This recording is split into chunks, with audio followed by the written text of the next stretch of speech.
Hey, but we back like we never left. We back like We're we never back like we never left. left. Okay. So now we gotta go back. We gotta go back in here. Right.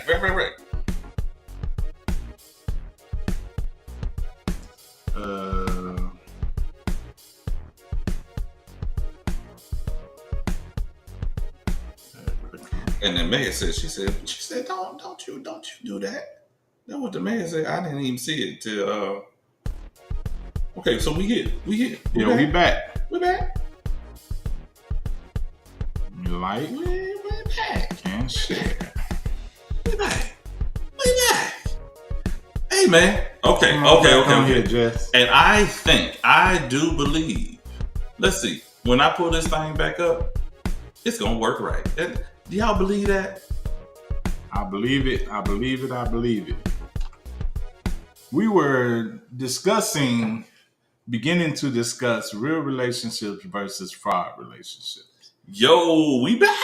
Yeah. Y'all got us, man. Listen, we back. These glitches are gone. Listen, I'm sorry to the Instagram people. We done lost y'all. But we are on Facebook. We are simulcasting on Facebook, YouTube, and Rumble. So listen, shouts out to everybody. Thank y'all for coming back. Those that we missed before. Listen, we got y'all back. Now, because listen here, I was not gonna break it down like she's gonna break it down right here, y'all. So I don't know if I could have properly conveyed the point.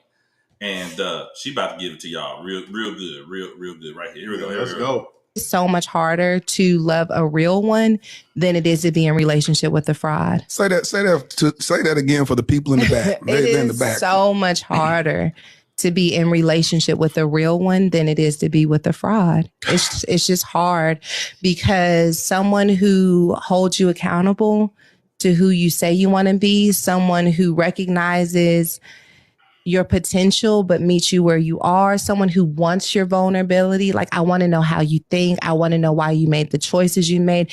It requires a level of intimacy that you never have to do when you're just trying to see if someone's cheating and checking phone messages. And like, you don't have to be vulnerable in those relationships. You got to be tough. You got to be strong. You got to be hard.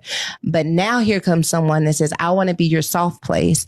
And you got to figure out, how do I tear these walls down? And you have to figure out, how do I give this language? And how do I let them know up underneath this strength that there is still a broken 13-year-old girl, a broken 15-year-old girl. And I got to let you see her, and to let you see how she sometimes gets upset and flares up. And it's petrifying to let someone that closely into your space.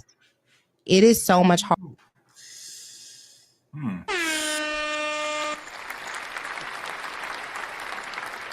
This is good.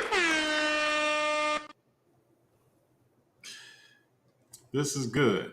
Right. So I'm gonna let you go first on this one, Rev. You gonna let me go first on this one? You go first on this one. Let me tell y'all something, man.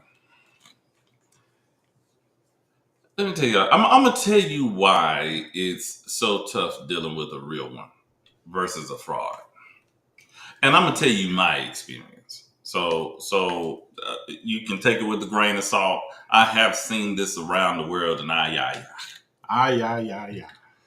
However, let me say very, very clearly. Let me say very, very clearly that one of the reasons it's so easy for someone to hook up with a fraud is that they don't have to raise their standard.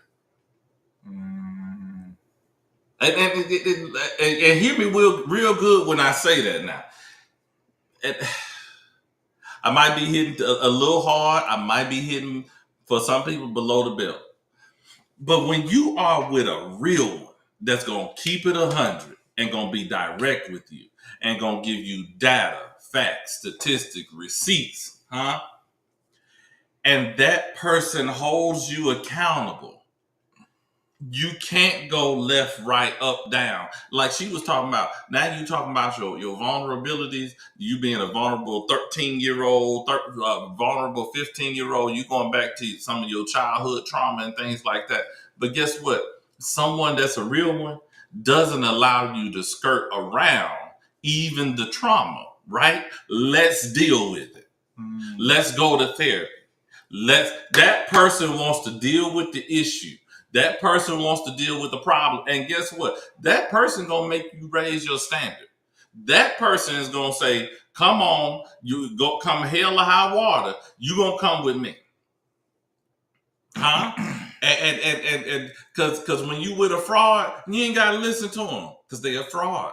Wow. You ain't gotta listen to what they got because they're a fraud. Mm-hmm. You don't have to follow their lead because they are fraud.